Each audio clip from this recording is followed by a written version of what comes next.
Hey folks, Kyle, Vehicle Identification Specialist. We're here and doing some work here for one of the local auction service, salvage auction services. We got a 2000 GMC Yukon Denali SUV, very extremely hard hit. We're going to do a quick forensic ID on this thing.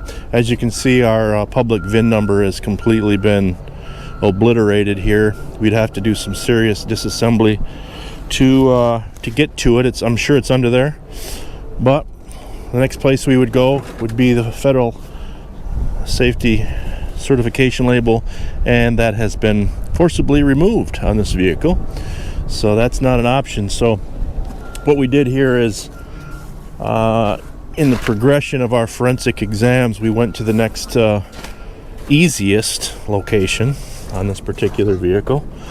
That would have been in the glove box here, where you're going to find a service parts identification label, and that will have the there we go, that'll have the full VIN number on it.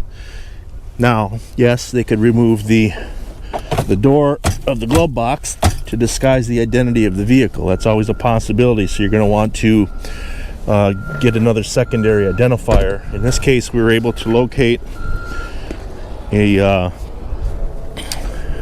what we call an EPA emissions label, and on this particular one, it's on the air box under the hood, and this is the information. Tells you the belt routing, the engine size, 6 liter, and this barcode right here contains the last 8 of the VIN number.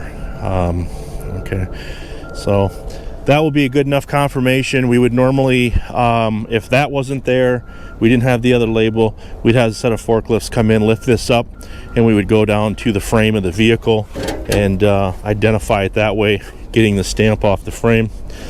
But we have secondary identifiers such as these that that match, and there's no evidence of altering. We're going to go ahead and call this a confirmed identification. We could come in here and dig in and remove the metal in the windshield. Unfortunately, this was, as you can see, a very hard hit, most likely a mortal event. The engine number on these 6 liters, tough to get to, but in this particular case, it's right here in the back of the engine, and the transmission number is just below that as well. If we wanted to get in there, lift it up, clean it up, and confirm it with that, we could do that. We normally do, but in this case, we have enough identifiers to move along here. So that's it for a basic forensic identification on this GMC Yukon Denali.